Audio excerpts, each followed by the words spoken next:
नमस्कार दोस्तों, हमारे चैनल में आपका फिर से स्वागत है। दोस्तों, पिछले एक सप्ताह से 5 डे वीक के बारे में वीडियो चल रहे हैं, लेकिन ये RTI 27 जनवरी 2024 को फाइल की गई, जिसमें कि सवाल पूछे गए हैं 5 डे वीक इम्प्लीमेंटेशन के लिए बैंकिंग इंडस्ट्री में। दोस्तों, RTI में कोई भी सवाल पूछे जाते हैं तो उनका जवाब केवल हिस्टोरिकल डाटा के बेसिस पे ही होता है, ना कि फ्यूचर एक्शन क्या होगा उसके बारे में कोई इन्फॉर्मेशन प्रोवाइड की जाती है। इस संबंध में मैं डिटेल में चर्चा करूंगा और आपको बताऊंगा कि जो RTI में प्रश्न पूछे गए हैं उन प्रश्नों के संभावित जवाब क्या रहेंगे और क्या RTI से कोई हल संभव है, या जो RTI में सवाल पूछे गए हैं क्या तर्क संगत हैं।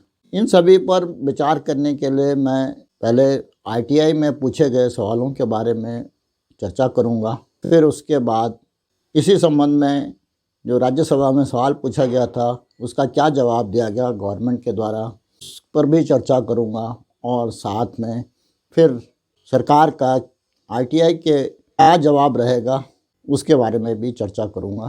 तो आइए सबसे पहले हम RTI में क्या सवाल पूछे गए हैं उन सवालों पर चर्चा करें।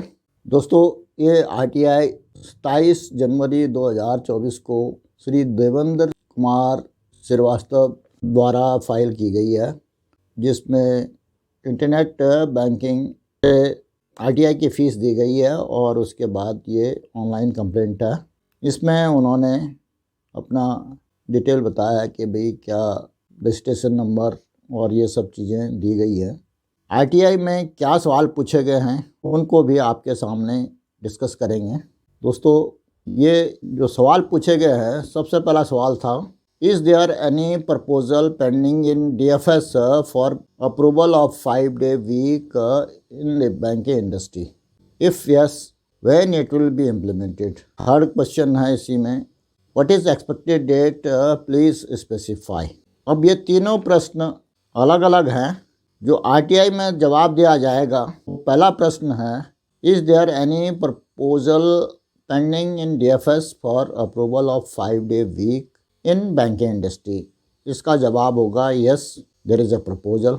लेकिन दूसरे जो क्वेश्चन हैं इनका जवाब नहीं मिल पाएगा, क्योंकि दोनों ही क्वेश्चन एक्शन से रिलेटेड हैं और जो RTI में जवाब दिए जाते हैं केवल जो हिस्टोरिकल फैक्ट हैं उसी को ही बताया जाता है, ना कि फ्यूचर एक्शन क्या लिया जाएगा सरकार द्वारा इस विषय में। दोस्तों, हम इससे पहले कि और चर्चा करें इसमें, इस संबंध में जो राज्यसभा में अनस्टार्ड क्वेश्चन नंबर 211 पूछा गया था उसका क्या जवाब सरकार ने दिया उस पर चर्चा करेंगे। According to Rajya Sabha unstarred question number 211 answered on December 5 regarding a response to Bank Union and IBA proposal on implementation, whether any demand has made by the Bank Union or IBA regarding the implementation of 5 day work plan in nationalized banks,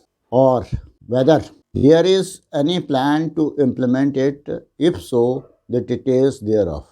answer जो दिया गया minister of state in ministry of finance doctor Bhagwat Karad द्वारा दिया गया। Answer क्या था doctor Bhagwat कराद?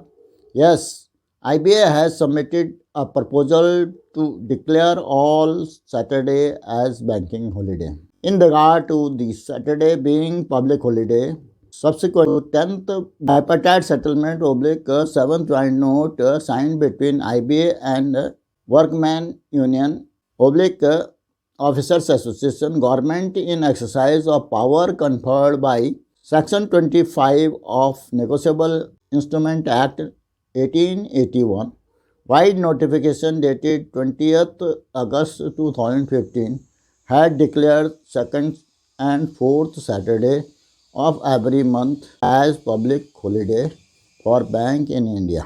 अब दोस्तों, सवाल ये पूछा गया था कि 5 डे वीक डिक्लेयर करने के लिए गवर्नमेंट के पास प्रपोजल भेजा गया IBA द्वारा, तो यहाँ पर उन्होंने हाँ कहा है और उसके आगे जो प्रश्न पूछा गया था कि यदि है तो उसका इम्प्लीमेंटेशन कब तक होने की संभावना है, उस पर उन्होंने कोई जवाब नहीं दिया। केवल जो हिस्टोरिकल फैक्ट है कि 20 अगस्त 2015 से सेकंड और फोर्थ सैटरडे हॉलीडे डिक्लेयर कर दिए गए हैं और बाकी इसमें कोई जवाब नहीं दिया गया। दोस्तों, अब आपने देखा होगा कि राज्यसभा में जो प्रश्न पूछा गया था तो सरकार ने जैसे जवाब दिया उसी प्रकार का जवाब इस आरटीआई के अगले जो 2 प्रश्न हैं उनका मिलेगा, क्योंकि सरकार कभी भी जो रिप्लाई देती है वो केवल हिस्टोरिकल फैक्ट के बारे में ही देती है। आगे क्या एक्शन लिया जाएगा उसके लिए कोई ना तो रिप्लाई दिया जाता है और ना ही कोई गवर्नमेंट प्रॉमिस करती है या कोई पॉलिटिकल लीडर प्रॉमिस कर सकता है, क्योंकि जब भी कोई पॉलिसी डिसीजन लिया जाता है तो उसके लिए कई डिसीजन मेकर होते हैं, उन सबको ध्यान में रखते हुए ही फाइनल डिसीजन होता है। जो स्टेक होल्डर हैं उनसे बात की जा रही होगी और आरबीआई भी इसमें इम्पॉर्टेंट है। हालांकि आरबीआई का डिसीजन भी 5 डे वीक के लिए हो सकता है, क्योंकि आरबीआई में भी 5 डे वीक है, गवर्नमेंट ऑफ इंडिया में 5 डे वीक है, काफ़ी पब्लिक सेक्टर में भी 5 डे वीक हैं और वर्ल्ड वाइड बैंकिंग इंडस्ट्री में 5 डे वीक होता है, सैटरडे ऑफ होता है। जितने फॉरेक्स की ट्रांजेक्शन होती हैं उसमें भी सैटरडे ऑफ होता है। इस तरह से आरबीआई को सैटरडे ऑफ करने में, डिक्लेयर करने में कोई ऐतराज़ नहीं होना चाहिए। लेकिन इस संबंध में अब जो भी डिसीजन लेना है वो भारत सरकार द्वारा, मिनिस्ट्री ऑफ फाइनेंस द्वारा लिया जाना है।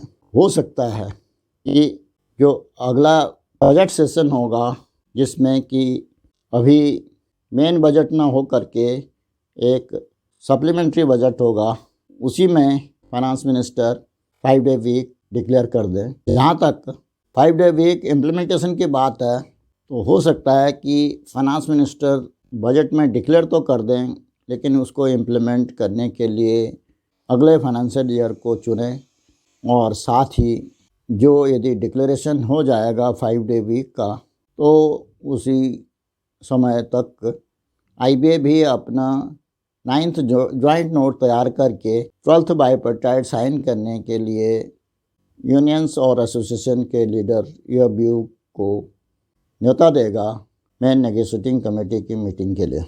जैसे कि मैंने पिछले वीडियो में भी कहा है कि ये उम्मीद की जाती है कि फरवरी के मध्य तक अगली मेन कमेटी की मीटिंग होगी, जिसमें कि 12th बाइपार्टाइट का जॉइंट नोट साइन होने की संभावना है। दोस्तों, आज के इस वीडियो में मैं इतना ही कहना चाहूँगा।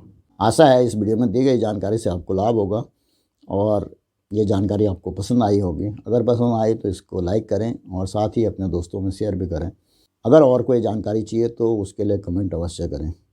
फाइनेंशियल लिटरेसी से संबंधित, बैंकिंग से संबंधित, बैंक पेंशन से संबंधित और गवर्नमेंट की स्कीम के बारे में जानने के लिए इस चैनल को सब्सक्राइब करें, अगर अभी तक आपने सब्सक्राइब नहीं किया। नए नए वीडियो के जल्द नोटिफिकेशन के लिए बेल आइकन दबाना न भूलें। वीडियो को अंत तक देखने के लिए धन्यवाद। जय हिंद, वंदे मातरम।